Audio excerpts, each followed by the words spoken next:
ನಟ ದರ್ಶನ್ನಿಂದ ರೇಣುಕಾಸ್ವಾಮಿ ಕೊಲೆ ಆರೋಪದ ಪ್ರಕರಣಕ್ಕೆ ಸಂಬಂಧಪಟ್ಟಂತೆ ಆರೋಪಿಗಳ ಮೊಬೈಲ್ನಲ್ಲಿ ಸ್ಫೋಟಕ ವಿಚಾರಗಳು ಪತ್ತೆಯಾಗಿದ್ದಾವೆ.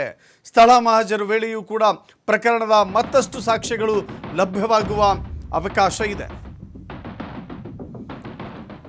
ಮೊಬೈಲ್ನಲ್ಲಿ ಯಾರು ಯಾರ್ಯಾರಿಗೆ ಏನೇನು ಮೆಸೇಜ್ ಮಾಡಿದ್ದಾರೆ, ಎಷ್ಟು ಬಾರಿ ಕರೆ ಮಾಡಿದ್ದಾರೆ, ದರ್ಶನ್ ಯಾರಿಗೆ ಕರೆ ಮಾಡಿದ್ರು, ಆನಂತರದಲ್ಲಿ ಇಡೀ ಕೊಲೆಯ ವೃತ್ತಾಂತದಲ್ಲಿ ಇಡೀ ಫೋನ್ನಲ್ಲಿ ಇರುವಂಥ ಮಾಹಿತಿ ಇದೀಗ ಪೊಲೀಸರಿಗೆ ಸಿಗ್ತಾ ಇದೆ. ಈಗಾಗಲೇ ಆರೋಪಿಗಳಿಂದ 10 ಮೊಬೈಲ್, ವೆಪನ್ ಹಾಗೂ 30 ಲಕ್ಷ ಹಣವನ್ನು ಸೀಸ್ ಮಾಡಲಾಗಿದೆ.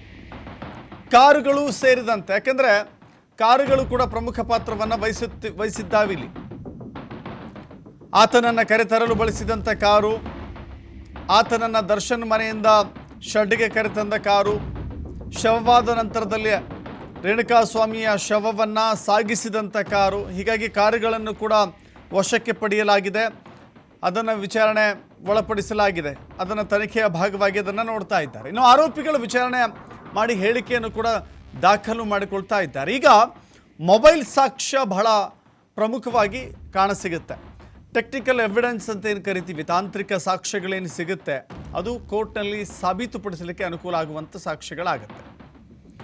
ದರ್ಶನ್ ಎಷ್ಟು ಬಾರಿ ಕರೆ ಮಾಡಿದ್ದಾರೆ, ಯಾರ್ಯಾರಿಗೆ ಏನು ಸಂದೇಶವನ್ನು ಕಳಿಸಿದ್ದಾರೆ, ಕೊಲೆಯ ಪೂರ್ವದಲ್ಲಿ ಕೊಲೆಯ ನಂತರದಲ್ಲಿ ನಡೆದಿರುವಂಥ ಫೋನ್ ಸಂಭಾಷಣೆಯ ವಿವರಗಳೇನು, ಅಲ್ಲಿಯೇ ಸತ್ಯ ಹೊರಬೀಳುತ್ತೆ. ಹೀಗಾಗಿ ಮೊಬೈಲ್ ಸಾಕ್ಷ್ಯ ಹಾಗೂ ಮಹಾಜರು ಸಾಕ್ಷ್ಯಗಳನ್ನು ಮುಂದಿಟ್ಟು ತನಿಖೆಯನ್ನು ಮಾಡಲಾಗ್ತಾ ಇದೆ. ದರ್ಶನ್ನ ಆರಂಭದಿಂದಲೂ ಕೂಡ, ಅಂದರೆ ಶುರುವಾಗಿದ್ದೇ ಮೊಬೈಲ್ನಿಂದ ಅಲ್ವಾ ಇದು? ಈ ಪ್ರಕರಣದ ಶುರುವಾತು ಎಲ್ಲಿಂದ ಆಯಿತು ಅಂತ ಹೇಳಿದರೆ ಮೊಬೈಲ್ನಿಂದ.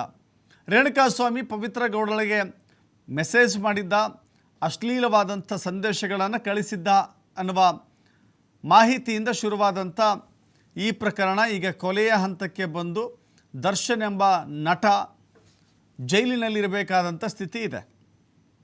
ಪೊಲೀಸ್ ಠಾಣೆಗಳಲ್ಲಿ ಕಂಬಿ ಎಣಿಸ್ತಾ ಇದ್ದಾರೆ. ಹೀಗಾಗಿ ರೇಣುಕಾಸ್ವಾಮಿಯ ಮೊಬೈಲ್ನಲ್ಲಿ ಯಾವ ಸಂದೇಶಗಳನ್ನು ಕಳಿಸಿಕೊಡಲಾಗಿತ್ತು, ರೇಣುಕಾಸ್ವಾಮಿಯನ್ನು ಪುಸಲಾಯಿಸಿ ಚಿತ್ರದುರ್ಗದಿಂದ ಬೆಂಗಳೂರಿಗೆ ಹೇಗೆ ಕರೆತರಲಾಯಿತು, ಮೊದಲು ರೇಣುಕಾಸ್ವಾಮಿಯನ್ನು ನಕಲಿ ಖಾತೆಯ ಮೂಲಕ ಕಾಂಟ್ಯಾಕ್ಟ್ ಮಾಡಿ ಆತನನ್ನು ಟ್ರ್ಯಾಪ್ಗೊಳಪಡಿಸಲಾಯಿತು.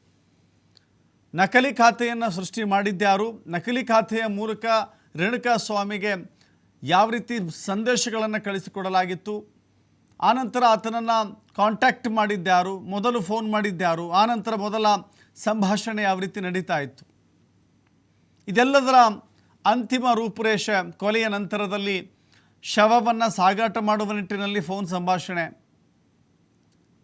ಸಾಗಾಟ ಆದ ನಂತರದಲ್ಲಿ ಪ್ರಕರಣವನ್ನು ಮುಚ್ಚಿ ಹಾಕೋದು ಮತ್ತು ಸಾಕ್ಷ್ಯಗಳನ್ನು ನಾಶಪಡಿಸುವ ವಿಚಾರದಲ್ಲಿ ಕೂಡ ಮೊಬೈಲ್ ಮೂಲಕ ಒಂದು ಕನ್ವರ್ಜೇಷನ್ ನಡೆದಿರುತ್ತೆ. ಸೊ ಹೀಗಾಗಿ ಆ ಎಲ್ಲ ರೀತಿಯ ಟೆಕ್ನಿಕಲ್ ಎವಿಡೆನ್ಸ್ಗಳನ್ನು ಕಲೆಕ್ಟ್ ಮಾಡಲಿಕ್ಕೆ ಪೊಲೀಸರು ಮುಂದಾಗ್ತಾ ಇದ್ದಾರೆ.